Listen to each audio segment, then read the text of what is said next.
تو سبھی ساتھیوں کا استقبال ہے. ڈاکٹر بشیر بدر کا ایک شعر یاد آتا ہے کہ کوئی پھول اس کی پتیوں میں ہری ربن سا بندھا ہوا، وہ غزل کا لہجہ نیا نیا نہ کہا ہوا. ہری ربن سے بندھا ہوا، وہ غزل کا لہجہ نیا نیا نہ کہا ہوا نہ سنا ہوا. تو یہ ایک بڑی تعداد جو ہے وہ شاعری کر رہی ہے، اور اس میں اپنی ایک الگ شناخت، اپنی ایک الگ پہچان بنانا بڑا مشکل کام ہے. میں سب سے پہلے آپ سبھی کو یہ بھی بتا دوں کہ احیا بھوجپوری صاحب آج کل دبئی میں مقیم ہیں، اور آپ کا تعلق بہار کے ایک بہت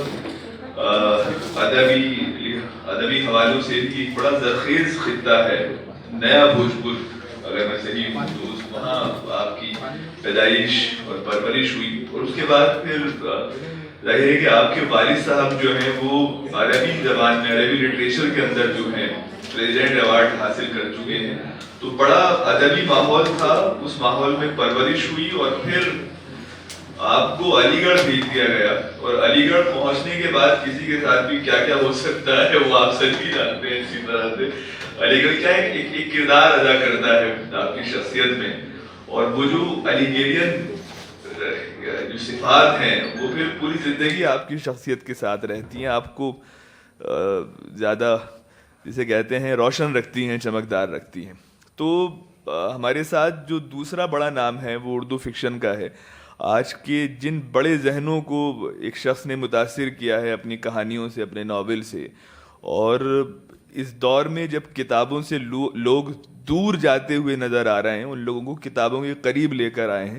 تو رحمان عباس صاحب ہمارے ساتھ ہیں، آپ کا بھی استقبال. شکیل جمالی صاحب کو ظاہر ہے کہ پوری دنیا جانتی ہے، ان کی شاعری کے حوالے سے بھی، ان کی شخصیت کے حوالے سے بھی.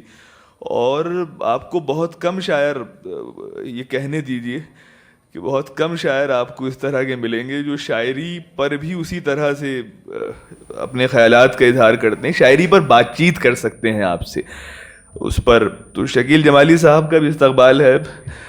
اور ورنہ عام طور پہ یہی ہوتا ہے کہ شاعری تو کر لیتے ہیں، لیکن شاعری پر جب بات کی جاتی ہے تو وہاں ذرا معاملہ تھوڑا کمزور ہوتا ہے. بہرحال استقبال ہے. تو میں سب سے پہلے، اس سے پہلے جو ہمارے پینلسٹ ہیں ان کے پاس پہنچوں، میں احیا بھوجپوری صاحب کے حضور چلتا ہوں. احیا بھائی، سب سے پہلے تو بالکل یہ ولیمے جیسا ہوتا ہے، ایک ریسیپشن. مطلب ایک شعر جو ہے وہ جب عمل میں آتا ہے، وہ کس تکلیف سے ایک شاعر گزرتا ہے، اور جب وہ ایک خوشی ہوتی ہے اس شعر کے تخلیق ہونے کی. تو ظاہر ہے آپ کی تو کتاب آ چکی ہے امید نو. تو کچھ بتائیں کہ یہ سفر جو ہے اس کا آغاز کس طرح سے ہوا. کتاب پر بھی ہم پہنچنے والے ہیں بہت جلد. بہت شکریہ. زیادہ تو میں کچھ نہیں کہہ سکتا ہوں کیونکہ بڑے بڑے شخصیات، فرحت بھائی، شارق بھائی بیٹھے ہیں. شارق بھائی نے بلکہ اس مضمون میں اس کا جواب انہوں نے خود دیا. وجودی مسائل کی ہیڈنگ سے انہوں نے ایک آرٹیکل لکھا. تو غالباً میں یہی کہوں گا کہ جو وجودی مسائل ہیں، جی، جو آپ کے معاشرے میں آس پاس چیزیں ہیں جو آپ کو متاثر کر رہی ہیں، اور جس پہ آپ کبھی خوش بھی ہیں، کبھی غصے میں بھی ہیں، ظاہر سی بات ہے کہ اس کا اظہار آپ کرنا چاہتے ہیں. ہر کوئی اپنے اپنے طور پہ کوئی ٹول کا استعمال کرتا ہے. غالباً یہ ٹول میرے ہاتھ لگا. جیسے آپ نے کہا کہ شاعری کے حوالے سے تو میرے والد کا کوئی دخل نہیں ہے، کیونکہ وہ کم از کم 15 کتابوں کے مصنف رہے ہیں. لیکن جو تربیت جو انہوں نے دی ہے، وہ تربیت ٹولز جو دوسری ہے کہ یہ شاعری کی ٹول ہے. بس چیزیں، تربیت اور علی گڑھ کا آپ نے ذکر کیا، وہ چیزیں ایک شاعری کے طور پہ نکل کے آئی ہے، جو وقتاً میں رکھتا رہتا ہوں. کبھی لوگ پسند کر دیتے ہیں، کبھی جو ہے وہ ریجیکٹ بھی ہوتا ہے، بہت زیادہ پسند بھی کرتے ہیں کبھی. وہ تو مجھے نہیں پتہ ہے. بٹ ہاں کہ ایک چونکہ ابھی اس سے پہلے ایک سیشن چل رہا تھا، اور بس فوراً سے وہ شعر میرے سامنے ہم نے لکھ لیا کہ موت کے حوالے سے. جی. تو ایک شعر ہم نے کہا تھا، میں اس کا ذکر ابھی ضرور کر دوں، حالانکہ شاید بے محل ہو، کہ زندگی کی کتاب میں احیا موت کا ذکر کچھ زیادہ ہے. اچھا، بہت اچھا، صحیح. تو اب زندگی کی بات، میں زندگی اور اس کے مسائل پہ زیادہ بات کرتا ہوں اور کرنا پسند کرتا ہوں. اچھا، بڑا خاموش احتجاج بھی نظر آتا ہے. میں لگاتار دیکھ رہا تھا کہ جو آپ کی شاعری میں آج جس طرح سے سماج بدل رہا ہے یا وہ چیزیں جو آپ کو پسند نہیں آ رہی، اس میں ایک بڑا خاموش احتجاج ہے. وہ شاید فیض کے یہاں نظر آتا ہے، نرم و نازک لہجے کے ساتھ یہ اپنے غصے کا اظہار کرنا. ہاں، میں اس کا بالکل اعتراف کروں گا کہ جو مسائل ہے، ہاں ادب کا جو ایک دائرہ ہے، میں کوشش کرتا ہوں کہ اسی دائرے میں رہ کے بات کروں. استعارہ میں کوئی بھی استعمال کروں، مسئلہ وہی ہے، اور میں چاہتا ہوں کہ اس مسئلے پہ بات چیت ہو، لوگ اس کو سمجھیں، اس پہ کچھ نہ کچھ اپنا رد عمل دیں. لیکن ادب میں اس کی اجازت بھی ہے اور ساتھ میں اس کی ایک باؤنڈری لائن بھی ہے. تو میں پوری کوشش کرتا ہوں، مجھے پتہ نہیں کہاں تک کامیاب ہوں. یہ تو ہمارے فرد بھائی بیٹھے ہیں، عباس بھائی بیٹھے ہیں، اور شکیل بھائی بیٹھے ہیں، فرد بھائی وہاں بیٹھے ہیں، تو یہ زیادہ بتا پائیں گے. لیکن ہاں، میں کوشش کرتا ہوں کہ اس کو جو ہماری جو سوشل ایشوز ہیں وہ سامنے آئیں اور ود ان دی باؤنڈری ہو وہ رہے وہ تمام چیزیں. شکیل جمالی صاحب، آپ نے ظاہر مطالعہ کیا کتاب کا. شارق کیفی صاحب نے بھی لکھا کہ آپ کے یہاں جو احتجاج ہے وہ نعرہ نہیں لگاتے اپنی شاعری میں، مطلب ایک بہت سلیقے کے ساتھ ایک تربیت نظر آتی ہے اس احتجاج میں. صحیح بات ہے، اور ہوتا یہی ہے. دراصل اس سے پہلے میں ذرا سا یہ عرض کر دوں کہ ظاہر ہے شاعروں کو بڑا شک کی نظر سے دیکھا جاتا ہے کہ صاحب یہ لوگ پڑھتے پڑھاتے نہیں ہیں. جی، وہ ایک جملہ چلتے وقت خالد جاوید صاحب بھی کہہ گئے، وہ اچھا نہیں لگتا. دراصل ایسا ہوتا ہے کہ دیکھیے پانچوں انگلیاں برابر نہیں ہوتی. صحیح. اور یہاں تو وہی ٹکا رہے گا جو پڑھے گا، جو جس کے پاس شعور ہوگا، جس کے پاس سامان ہوگا. تو وہ ظاہر ہے چاہے شعری میدان ہو یا نثر کا میدان ہو، وہاں مطالعہ جو ہے اور مشاہدہ جو ہے وہ شرط ہے. شاعروں کو بھی یہ شکایت ہاں، رہتی ہے. ایسا کچھ نہیں. میں بالکل یہ مانتا ہوں کہ بہت چوتھے درجے کی شاعری بھی ہو رہی ہے، اور بہت سے ایسے جو مشاعرے باز لوگ ہیں وہ مطالعے وغیرہ میں کچھ زیادہ ان کا یقین نہیں ہے، اور وہ ایسا ہونا بھی نہیں چاہیے. آپ پڑھیں گے نہیں تو آپ لکھیں گے کیا؟ پہلی بات تو یہ ہے. بالکل. تو اس کو اتنا شک کی نگاہ سے بھی نہیں دیکھا جانا چاہیے. دوسری بات یہ کہ وہ جو احتجاج کی آپ نے بات کی احیا بھائی کے لیے کی شاعری میں، دیکھیے ہمارے چاروں طرف جو کچھ ہو رہا ہے وہ ہماری پسند کے خلاف ہو رہا ہے. یہ تو آپ مانتے ہیں کہ قدم قدم پہ آپ کو لگتا ہے کہ آپ کا خون جل رہا ہے، آپ کا موڈ خراب ہو رہا ہے، آپ کی ناپسندیدہ چیزیں آپ کے سامنے آ رہی ہیں، مطلب ہر لمحہ ہر لحظہ. تو بھائی شاعری تو ایسا آرگن ہے اور ایک ایسا ذریعہ اوپر والے نے ہمیں دیا ہے کہ اگر یہ نہیں ہوتا، وہ کسی کا شعر بھی ہے شاید بات تابش کا کہ اگر میں شعر نہ کہتا تو مر گیا ہوتا. جی. تو یہ جو اندر یہ سارا جو لاوا پکتا ہے اور یہ جو ناراضگیاں اور یہ جو ناپسندیدگیاں جمع ہوتی ہیں، تو اس کا ایک بڑا خوبصورت ذریعہ ہے، مطلب کہ ہم کاغذ پہ اس کو اکیر دیتے ہیں، اتار دیتے ہیں. احیا بھائی بھی ایسا کرتے ہیں. بہت ساری ان کی غزلیں میں نے دیکھیں، خاص طور سے کل میں نے بلکہ غزل کی ان سے فرمائش بھی کی تھی، جہاں پناہ والی غزل اور دوسری، تو اس میں ان کا ایک تیور الگ نظر آتا ہے، اور اپنے سسٹم سے، اپنے سماج سے، اپنے معاشرے سے لگتا ہے کہ وہ آدمی خوش نہیں ہے. اور اگر آپ ذرا سا بھی آپ کے پاس سوچنے اور دھڑکنے والا دل ہے تو آپ کو اپنے سسٹم سے، اپنے سماج سے، اپنے معاشرے سے آپ کو متفق ہونے کی بھی ضرورت نہیں ہے. آپ چونکہ جو غلط ہے وہ تو غلط ہے. تو یہ ہماری پسند کے خلاف ہو رہا ہے. شاعری اسی ناپسندیدگی کے اظہار کا نام ہے. بہت اچھے. اسی احتجاج کی آواز کو شاعری کہتے ہیں. احیا بھائی بھی یہ کر رہے ہیں. بہت ساری کتابیں آتی ہیں، ختم ہو جاتی ہیں، بلکہ وہ ہے کہ 100 غزلیں ہوتی ہیں اور مر جاتی ہیں، ایک مصرع تاریخ رقم کر دیتا ہے. صحیح. تو ہم تو بہت بہتر توقعات اس کتاب سے لیے بیٹھے ہیں. اور احیا بھائی چونکہ ہمارے بڑے خوبصورت اور بڑے اچھے، بڑے پیارے دوستوں میں ہیں، اور دوست ہونے کی پہلی شرط یہ ہے، آج شریف بھی رحمان بھائی کل سے اس جملے کا یہ بہت رحمان عباس صاحب، ظاہر بات ہے کہ وہ اتنے زیرک ہیں کہ وہ اس جملے کا کل سے مزہ لے رہے ہیں. ان کی شرافت کا اتنا ذکر ہوا ہے ان کے تعارف میں میں نے جملہ کل بول دیا تھا کہ چونکہ بہت زیادہ شریف آدمی سے بہت اچھی شاعری کی توقع نہیں کی جا سکتی ہے، لیکن یہ پہلا آدمی ہے، پہلا شریف آدمی کہ جس نے بہت عمدہ اور بہت خوبصورت شاعری کر کے دکھا دی اور وہ جو ایک کلیہ تھا اس کو غلط ثابت کر دیا. تو اس جملے کا رحمان بھائی مزہ لے رہے ہیں.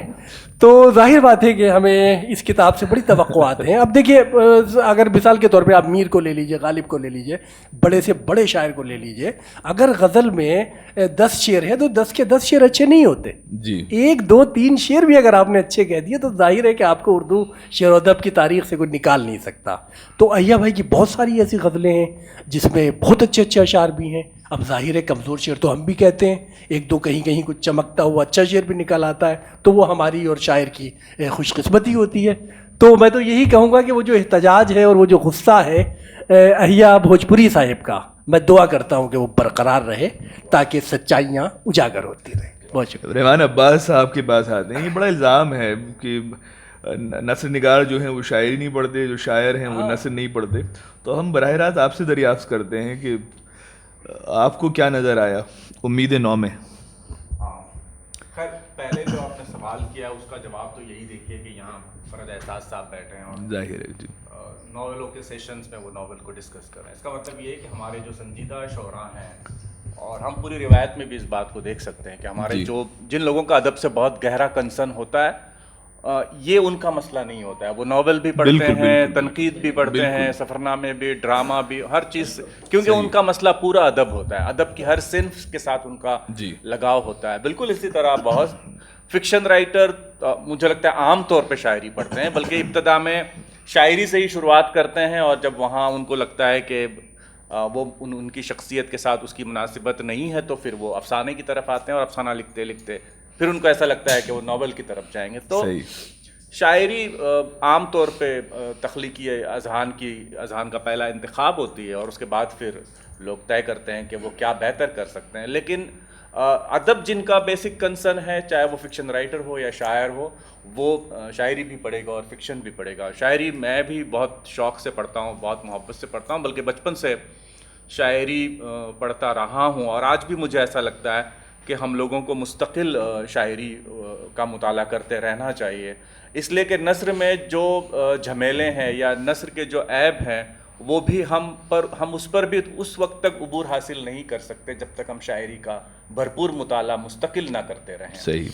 تو مجھے ایسا لگتا ہے کہ ہم لوگوں کو, میری جنریشن میں جو لکھ رہے ہیں, ان کو شاعری اور کلاسیکل پوئٹری بھی اور جو کنٹمپرری پوئٹری ہے وہ بھی پڑھتے رہنا چاہیے, کیونکہ شاعری کہیں نہ کہیں آپ کو بہت کم الفاظ میں اپنے جذبات کے انعکاس کا راستہ بتاتی ہے, اور ادب کا یا تخیل کی اڑان کا جو کھیل ہے شاعری وہ بہتر آپ پر منکشف کرتی ہے اگر آپ ان چیزوں کو سمجھنے کے لیے تیار ہیں. تو اس لیے وہ رشتہ اس طرح سے نہیں ہے ادب جن کا شوق ہے, ادب جن کا پہلا عشق ہے. صحیح. تو یہ بنیادی باتیں رہی. اور میں واقعی میں جب ویسے میں نے بھائی کو پہلے نہیں پڑھا تھا, ان کی شاعری میرے مطالعے کا حصہ نہیں تھی, اور ان کا یہ پہلا شعری مجموعہ بھی ہے. تو بمبئی میں آیا تب بھی میں اس کو نہیں پڑھ سکا, میں کافی مصروف تھا. یہ جواز نہیں ہوتا, لیکن آفیشیلی کام بہت زیادہ تھا تو یہاں آنے سے پہلے اس لیے نہیں پڑھ پایا. لیکن میں نے یہ طے کیا تھا کہ 1 2 دن پہلے تو پڑھ لوں گا. اور پھر کل انہوں نے جس محبت سے ان کا تعارف کیا تو مجھے واقعی میں اچھا لگا, کیونکہ عام طور پہ ایک تصور یہ ہے, وہ کس حد تک وہ ٹوٹا ہے مجھے نہیں پتا, کہ شریف آدمی کے لائق شاعری کام نہیں ہے. مطلب شریف آدمی گھر میں رہے, نماز پڑھے, اپنے بیوی بچوں کے لیے کچھ انویسٹمنٹ کرے اور مر جائے. مطلب شریف آدمی کی ڈیفینیشن اس سے زیادہ اور کیا ہے؟ شاعر مرنا بھی ضروری, کب تک جیے گا. تو شریف آدمی کا تصور اور کافی شریف آدمی کا تصور کافی پریجوڈائز تصور ہے. اس کی معاشرتی سطحیں الگ ہیں, سیاسی اس کا ڈیکورم الگ ہے. تو لیکن شاعر تخلیقی فنکار وہ جب تخلیقی فنکار کہلاتا ہے تو وہ ساری اس طرح کی سرحدوں کو, کنسیپچول سرحدیں آدمی کو دیکھنے کی, ان کو توڑ کر ابھر کر باہر آتا ہے. اس لیے ہمارے پاس میراجی بھی ہے اور غالب بھی ہے اور نون میم راشد بھی ہیں اور عصمت چغتائی بھی ہیں. انہوں نے اپنی زندگیاں کس طرح گزاری, وہ بہت سارے لوگوں, بہت ساری زبانوں اور بہت سارے مذاہب کی جو فکر ہے اچھے آدمی کی, اس میں وہ کبھی فٹ نہیں ہو سکتے. لیکن وہ ہماری پوری تہذیبی تاریخ کے بڑے اذہان ہیں اور ہم ان کی طرف زندگی کو سمجھنے کے لیے دیکھتے ہیں. شریف آدمی کو دیکھ کر شاید ہم زندگی کو سمجھ نہیں سکتے, زندگی کی بوریت کا شکار ہو سکتے ہیں. اب سوال یہ اٹھتا ہے کہ شریف آدمی کی شاعری اس بوریت سے کیسے بچاتی ہے ہمیں؟ کیا وہ اس بوریت سے بچانے میں کامیاب ہے؟ اور کیا شریف آدمی کی شاعری ہمیں ایک نئی لفظیات کے ساتھ ہماری معاصر زندگی کو سمجھنے میں کوئی ہماری رہنمائی کرتی ہے؟ اور شاعری رہنمائی کیوں کرے، لیکن کم از کم ہمارے احساسات کو کس حد تک وہ متاثر کرتی ہے، ہم کیا اس کو کس طرح دیکھتے ہیں اور کس طرح سمجھتے ہیں؟ اور یہ دیکھتے ہوئے ہم یہ دیکھتے ہیں کہ شاعر نے زندگی کو کس طرح دیکھا ہے، اور جس شاعر نے زندگی کو جس طرح سے دیکھا ہے، اور ہمارے آج جو زندگی کا ہمارے ذہن میں پرسیپشن ہے، تصور ہے، جس میں رشتے ہیں، سیاست ہیں، آپ کے اطراف میں جو کچھ ہو رہا ہے، آپ کے دل میں جو کچھ ہو رہا ہے، دل کے باہر جو کچھ ہو رہا ہے، جس طرح کی تبدیلیاں آئی ہیں، ان تبدیلیوں کا آپ کی زندگی پر جو اثر ہے، یہ سب کچھ شاعری میں اپنے لیے جگہ کس طرح بناتی ہے، اور شاعر نے اس کے لیے کیا کیا ہے۔ تو یہ سارا کھیل مجھے لگتا ہے کہ شعری مجموعہ جیسے ہی لوگوں کے ہاتھوں میں آتا ہے، اور پہلی قرات میں ہم کسی طرح کا کوئی فیصلہ نہیں کر سکتے، نہ ہم کر سکتے ہیں جو شاعری کے ریڈرز ہیں، اور نہ وہ کر سکتے ہیں جو شاعری کے نقاد ہیں۔ مجھے لگتا ہے اس کے لیے کافی وقت لگتا ہے، شاعری کافی پروسیس سے گزرتی ہے، اس شاعر کی لفظیات، اس کی تھنکنگ، اس کے اپروچز، اس پر بات ہوتی ہے، تو ایک لمبا پروسیس ہے۔ جب اس پروسیس سے گزرنے کے بعد کسی شاعر یا کسی ناول کے بارے میں کوئی زیادہ بہتر رائے قائم ہوتی ہے۔ ابتدائی رائے میں بہت سارا پریجوڈائز ہوتا ہے، کوئی ہمارا دوست ہوتا ہے، کوئی ہمارا کلیگ ہوتا ہے، کوئی ہمارے گاؤں کا ہوتا ہے، یہ سارے اسباب ہوتے ہیں جو اوپینینز کو، انیشل اوپینینز کو کک آؤٹ کرتے ہیں یا سامنے لاتے ہیں۔ لیکن 10 سال، 20 سال، 15 سال اس کے بعد ایک کتاب، جب ان سارے یہ جو سپورٹیو رولز ہوتے ہیں، جب ان سب کو ان کے بعد اگر ایک کتاب اپنے لیے سٹینڈ بناتی ہے، یا ایک شاعر اپنے لیے جگہ بناتا ہے ادب میں، تو شاید وہ جگہ زیادہ مستحکم ہوتی ہے۔ تو انیشل اسٹیج پہ ابھی تو یہ کتاب شائع ہوئی ہے، ہم اس کو پڑھ رہے ہیں، میں نے بھی اس کی ایک قرات کی ہے، اور اس کو پڑھوں گا، اور آپ سب بھی اس کو پڑھیں گے، اور میں نے مبارکباد دیتا ہوں کہ انہوں نے یہ ہمت کی، شاعری شعر کہہ رہے ہیں، اس کو شائع کیا انہوں نے، بہت بڑی بات، اور اپنی یہ ان کی جو محبت ہے لٹریچر سے، چونکہ اس گھرانے سے آئے ہیں تو اس طرح کا اسٹرگل کرنا نہیں پڑ رہا ہے جس طرح کا اسٹرگل ہم لوگوں کو کرنا پڑتا ہے جو نان اردو گھرانوں سے آتے ہیں، جن کے گھروں میں اردو بولی ہی نہیں جاتی، نہ میرے والد اردو جانتے ہیں، نہ میری امی اردو جانتی ہیں۔ تو ہم لوگوں نے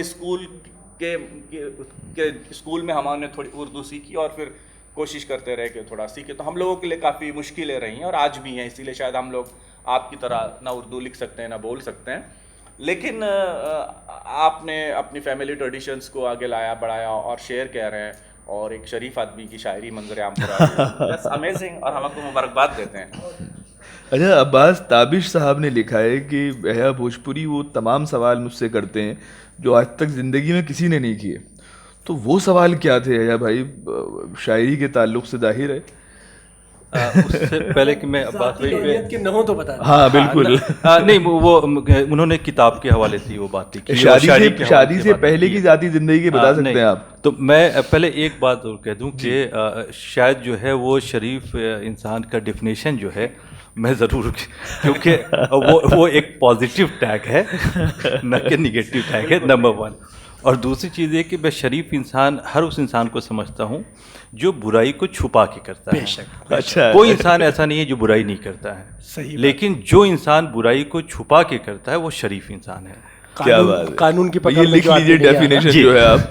تو شریف انسان ہونا بہت اچھی بات ہے، لیکن چونکہ انسان ہے تو وہ برائی بھی کرتا ہے، تو وہ ساری چیزیں سمجھ رہا ہے جو آپ فکشن میں لکھ سکتے ہیں یا شاعری میں لکھ سکتے ہیں۔ ایک چیز اور کہہ دوں، وائس ورثہ، جو کہ آپ نے کہی بات کی، جو نثر نگار ہے وہ شاعری کو پڑھتا ہے اور پڑھنا چاہیے، اور ظاہر سی بات ہے کہ جو شاعری کر رہا ہے وہ شاعری کر ہی نہیں سکتا ہے اگر وہ پروز کو نہیں پڑھتا ہو۔ وہ کوئی سوال، اگر اس کو واقعی کوئی ایک نئی راہ نکالنی ہے، کوئی طریقہ اس کا یا تو اس کا انداز نیا ہو یا اس کا سبجیکٹ نیا ہو، تو وہ شاعری پڑھ کے تو اس سے ایک چیز اس کو شاعرانہ چیزیں مل سکتی ہیں، لیکن رستے جو ہے وہ پروز میں ہی نہیں ہیں۔ تو بالکل اگر کوئی شاعری کرتا ہے یا کرنا چاہتا ہے تو وہ پڑھتا ہوگا، یہ مان لیں ہم، اور وہ نہیں پڑھتا ہوگا تو وہ پڑھ لے گا، نہیں تو وہ شاعری۔ ایک بڑی خطرناک بات تمہارے، پہلے کہ آپ خطرناک بات کہیں، میں بہت معمولی بات کہنا چاہتا ہوں، اور وہ یہ ہے کہ یحییٰ صاحب نے کہا کہ گناہ، یہ شریف آدمی کا ان کا تصور اس طرح ہے کہ اس میں وہ آدمی جو شریف ہے وہ گناہ چھپا کے رکھے. میں صرف یہ بتانا چاہتا ہوں کہ گناہ کا جو تصور ہے وہ بھی کافی سبجیکٹیو ہے. جو چیزیں آپ کے لیے گناہ ہے وہ میرے لیے گناہ نہیں ہو سکتی, ثواب بھی ہو سکتی ہے. ہر سماج کا گناہ کے بارے میں الگ تصور ہے. بالکل. اس لیے کون سی چیز گناہ ہے یہ بہت محتاط بڑا ہو کے مشکل ہم ہے کو طے کرنا پڑے گا. ہاں, اور گناہ کے بجائے شاید ہم نے برا کام کا لفظ استعمال کیا تاکہ وہ اور سبجیکٹیو ہو جائے. اور سبجیکٹیو ہو جائے. جی سر. شکیل سر کچھ کہنا چاہتے ہیں. میں تو آپ جو پوچھے میں تو نہیں, ایک صاحب نے تو بہت بڑا غیر فطری جملہ لکھا کہ اگر آپ کو شاعری کرنی ہے تو نثر پڑھیں, کہانی پڑھیں اور جلدی اسے منظوم کرنا شروع کر دیں. تو ہمارے جو خاص کر نئے بچے اس وقت بیٹھے ہوئے ہیں, جو شاعری کا ایک فطری عمل ہے وہ کہیں نہ کہیں اس سے آپ کو بھٹکاتا ہے, دور لے جاتا ہے. اور احیا بھائی کی شاعری جب آپ پڑھتے ہیں تو جیسے ایک شعر جو بڑا مشہور بھی ہوا, سب حفاظت کر رہے ہیں مستقل دیوار کی جبکہ حملہ ہو رہا ہے مستقل بنیاد پر. تو آج کی جو تحریکیں ہیں, مختلف موومنٹس ہیں, ان کو بڑی جلا بخشنے والا شعر ہے. اور یہ بڑی ضرورت ہے یہ جاننے کی کہ ہمیں جو ہماری بنیادیں ہیں کہیں نہ کہیں ان کو مضبوط کرنا ہے, ان کی حفاظت کرنی ہے. بنیاد محفوظ رہے گی تو ظاہر ہے کہ ایک نئی عمارت تعمیر ہو سکتی ہے. جی شکیل سر, آپ کچھ کہہ رہے تھے. صحیح بات ہے. احیا بھائی نے جتنی باتیں کی وہ دراصل ان کے جو محسوسات ہیں, جو وہ ان کے مشاہدات ہیں, جو وہ محسوس کرتے ہیں اس کو سیدھے سیدھے غزل بناتے ہیں. اور یہی ایک شاعر سے ہم توقع بھی کرتے ہیں. بس فرق اتنا رہ جاتا ہے کہ چونکہ دیکھیے چیزیں تو وہی ہیں, زیادہ تر مضامین بھی وہی ہیں, تصویریں بھی وہی ہیں, منظر بھی وہی ہے, پورا منظرنامہ. یہ کہہ لیجئے کہ وقت کے حساب سے تھوڑا بہت جو تبدیلی ہے وہ آپ اپنی شاعری میں اس کو اخذ کر ہی لیتے ہیں. اور غزل کی یہ خوبی بھی ہے کہ وہ بڑی آسانی کے ساتھ اس بدلتے ہوئے ماحول میں اپنے آپ کو ڈھال بھی لیتی ہے.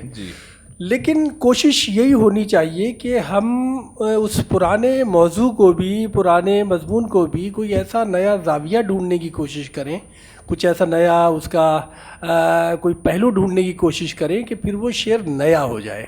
اور اس میں میں سمجھتا ہوں کہ کئی جگہ میں نے دیکھا احیا بھائی کو کہ وہ وہاں کامیاب نظر آتے ہیں. اور جب آدمی بہتر کی کوشش کرتا ہے تو ظاہر بات ہے کہ اس کو کامیابی بھی ملتی ہے. اب غزل پہ ویسے تو الزامات بہت ہیں, وہ احیا بھائی کی غزل ہو, میری ہو, یا اور دوسرے کنٹمپریری جو اور لوگ ہیں ان کی غزل ہو, ایک سیدھا الزام لگتا ہے کہ یار یہ ایک ہی موضوع پہ ہزار اشعار بھرے پڑے ہیں, اور وہ مماثلت کا اور یگانگت کا اور ایسا عالم ہے کہ لگتا ہے کہ جیسے غزل کسی دیسی ٹکسال کے ڈھلے ہوئے سکوں کی طرح سے سارے ایک جیسے بالکل. تو لیکن اس سب کے باوجود جیسا میں نے عرض کیا, اب ظاہر ہے کہ غزل کے حوالے سے ایک بہت بڑا نام فرحت احساس یہاں بیٹھے ہیں, آپ ان کو پڑھیے, آپ کو ظاہر بات ہے ان کا مصرع بالکل تازگی اور بالکل ایک نئی روشنی کی طرف آپ کا ذہن مائل کر دیتا ہے. تو آپ کی جو جتنا آپ کی استطاعت ہے, جتنا آپ کا مطالعہ ہے, جتنی آپ کی آپ کا حیثیت ہے, اسی حساب سے آپ اس میں کام کر لیتے ہیں. اور شاعری سیدھا شعور کا معاملہ ہے. جتنی ہماری معلومات ہوگی, جتنا ہمارا شعور ہوگا, اس کے دائرے سے باہر تو ہم نہیں جا سکتے. اب جس چیز کے بارے میں ہمیں معلومات ہی نہیں ہے اس بات کو ہم اپنی غزل میں کیا, نثر میں کیا, ہم اسے بیان ہی نہیں کر سکتے. تو یہ ساری چیزیں پڑھنے پڑھانے سے ہی ہیں. اور بالکل یہ میں نہیں کہتا کہ آپ صرف نثر یا صرف شاعری, بلکہ میرا تو ماننا یہ ہے کہ اگر آپ کو کوئی اخبار کا کوئی بالکل تھرڈ کلاس کوئی اگر اشتہار بھی پڑھنے کو مل رہا ہے, اگر کچھ نہیں ہے آپ کے پاس, تو آپ اس اشتہار سے بھی کچھ کم از کم کچھ لفظیات تو بٹور ہی سکتے ہیں یار, کچھ نہ کچھ تو آپ دیکھ ہی سکتے ہیں. تو مجھے تو لگتا ہے کہ بواسیر کا ایڈ بھی آپ کو بہت کچھ سکھا سکتا ہے اگر آپ کو تھوڑا سا تخلیقی ذہن ہو. یہی تخلیق کا معاملہ ہے کہ وہ ظاہر ہے کہ جو کچھ محسوس کرتا ہے, جو اس کے مشاہدات کا حصہ بنتا ہے, اسے شاید پیور فارم میں جو ہے وہ لوگوں تک پہنچاتا ہے. ہاں, ایک بات اور ذرا سا میں یہ کہہ دوں کہ دیکھیے شاعر کا پہ ذمہ داری بہت بڑی ہے. شاعر پہ ذمہ داری یہ ہے کہ آپ کو اپنی زبان کی نوک پلک کا بھی آپ کو پورا مظاہرہ کرنا ہے. غزل اور شاعری کی جو دوسری اصناف ہے ان کی جو تکنیک ہے اس کا بھی آپ کو خیال رکھنا ہے. اس میں یہ نہیں کہ آدمی بالکل سوچھند ہو گیا, بالکل اس نے ساری ذمہ داریاں طاق پہ رکھ کے اور اپنی کام آگے بڑھا دیا, تو ایسا نہیں ہے. ذمہ داریاں بہت ہیں. اور آپ کو ظاہر بات ہے کہ آپ کے پاس ایک مطلب ووکیبلری بھی ہونی چاہیے, اور اس کی ایک روایت بھی ہونی چاہیے, اور ایک زبان بھی ہونی چاہیے. اور اس سب کے باوجود وہ جو ایک وفور ہے نا, وہ جو کہنے کا ایک وہ جذبہ ہے, وہ بھی اگر پوری توانائی اور پوری قوت کے ساتھ اس تخلیقی لمحے میں آپ کے ساتھ نہیں ہے تو وہاں بھی آپ کے پچھڑ جانے کا بڑا اندیشہ ہے. اور پھر خیال کو تو آپ پورا 100% کاغذ پہ اتار ہی نہیں سکتے. لفظ یہاں کبھی کبھی تھوڑا سا اپنے آپ کو بڑا مجبور محسوس کرتے ہیں کہ اگر 100% کوئی خیال ہے تو آپ 80% یا 70% اس کو کاغذ پہ لا سکتے ہیں. اور اگر اب یہ جیسے بڑے لوگ بیٹھے ہیں تو وہ اگر اس کو پورا لانے میں کامیاب ہو رہے ہیں تو ان کی پوری زندگی لگی ہوئی ہے اس ساری فنکاری میں اور اس مشاقی میں اور اس ہنرکاری میں. تو یہی سب معاملہ ہے. ظاہر. اچھا, بہت کوشش کے بعد کچھ اشعار ملے ایاز بھائی کے ہیں جس میں کہیں نہ کہیں کچھ رومانی جذبات جو ہے اس کا اظہار نظر آتا ہے.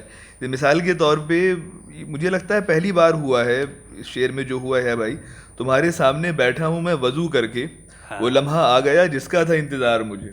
تو آپ دیکھ رہے ہیں وضو بھائی آپ پہ الزام لگتے ہیں اس طرح کے, جو آپ کی کالج کے ساتھی ہیں وہ بھی یہ کہتے رہتے ہیں کہ انہوں نے عشق تو کیے ہیں, اس کا انہوں نے بتایا, لیکن اظہار شاعری میں, ہاں باوضو, اور پھر اس کا اظہار شاعری میں نظر نہیں آتا. جی نہیں, عشق تو ہے ہی ہے. اگر کوئی اگر معاشرے کی بات کرتا ہے تو ظاہر سی بات ہے اس کو اپنے معاشرے سے بھی عشق ہے, اور اگر کسی فرد کی بات کر رہے ہیں تو وہ اسی معاشرے کا حصہ ہے. تو مجھے نہیں لگتا ہے کہ کوئی انسان یا کوئی بھی ادب اگر تخلیق ہو رہی ہے تو اس میں عشق کا حصہ, ہاں عشق کو اگر آپ وہ ایک لمٹ کر دیں, اور اب میں کہنا تو نہیں چاہتا تھا اس پہ کہ ہجر و وصال پہ جتنی باتیں ہوتی ہیں میں اس پہ نہیں آنا چاہتا ہوں, اور میں نے اس نہیں اس کتاب میں میں نے جہاں الٹا ہی ہے لکھا ہے تنقیدی تو میں نے اس کتاب میں اس سبجیکٹ کو بالکل ہی بچا کے رکھا ہے. آپ جو ہے اس میں ویسے اب میرے ذہن میں بھی بات تھی, تو بلکہ اگر مجھے اجازت دے تو ایک دعائیہ کلام ہم نے اس میں, تو وہ میں چاہتے ہیں شاید اس سے ہمیں یہ بھی اندازہ ہو جائے کہ میں اس میں چاہتا کیا تھا, کہ یارب میرے ہنر کو تو ایسا کمال دے, یارب میرے ہنر کو تو ایسا کمال دے جو دشمنوں کا خوف بھی دل سے نکال دے. میرا ہر ایک شعر عبادت گزار ہو, میرا ہر ایک شعر عبادت گزار ہو جس کی قلندری کی زمانہ مثال دے. ڈر سے کسی بھی شعر کی گردن جھکے نہیں, ڈر سے کسی بھی شعر کی گردن جھکے نہیں, لفظوں کے حرف کو رزق حلال دے. کیا بات. آورد کا ہو شعر کے آمد کا شعر ہو, آورد کا ہو شعر کے آمد کا شعر ہو, قاری کے ذہن و دل پہ برابر دھمال دے. قاری کے ذہن و دل پہ برابر اجال دے, لفظوں کی بھی بنت ہو روانی کے ساتھ ساتھ, اس سے بلند شعر دے جس کا خیال دے. ذوق سخن دیا ہے تو اتنا کرم بھی کر, زور قلم بھی تو میری جھولی میں ڈال دے. کیا بات ہے. اور بڑی بابدو شاعری ہے واقعی ہے کہ احیا سکون پرست ہے. جی کوئی اس میں ڈاؤٹ نہیں ہے. احیا سکون پرست بھی نہیں ہے وہاں پر آپ کے پاس. احیا سکون پرست ہے لیکن میرے خدا, جی جتنا جلال چاہیے اتنا جلال دے. تو یہ کتاب اس کے حوالے سے. جی جی. اچھا, کرافٹنگ کا ایک بڑا ایک اہم کردار آپ نے کہا کہ زبان پر جو گرفت ہے, اور ظاہر ہے کہ خیال نظم ہونے تک بعض اوقات وہ 80% والا جو معاملہ ہے آدھا رہ جاتا ہے. رحمان عباس صاحب, نثر اور نظم ظاہر ہے دو مختلف پیرائے ہیں اپنے اظہار کے, تو آپ کو کیا لگتا ہے کہ اے بھائی کو ظاہر ہے آپ نے کچھ پڑھا بھی, پورا پڑھا ہے ماشاء اللہ, تو یہ جو آمد اور ایک کرافٹنگ کا سلسلہ ہے اور وہ نثر میں بھی ظاہر ہے کہ کس طریقے سے کام کرتا ہے وہ بالکل. ابھی یہ اس وقت ہم اس لیے بیٹھے ہیں کہ ہم اس کتاب کا استقبال کریں. جی بالکل. ایک تہنیتی ماحول ہو, صحیح بات, زیادہ آپریشنل چیزیں نہ ہوں, کیونکہ کرافٹنگ پر آئیں گے تو پھر بات کافی مطلب جو شاعری ہماری روایت ہے یا پچھلے 50 برسوں کی جو اردو شاعری ہے جو بھرت بھائی تک بالکل آتی ہے, ظاہر ہے, تو اس میں کرافٹنگ کس طرح سے ہوئی ہے, اور جو 4-5 نام ابھرے ہیں جن کی شناخت ملک گیر سطح پر اچھے شاعر کے طور پر, عمدہ شاعر کے طور پر ہے, ان کا کرافٹ کیسا ہے. بالکل جی. تو وہ ساری چیزیں اتنی اہم ہیں کہ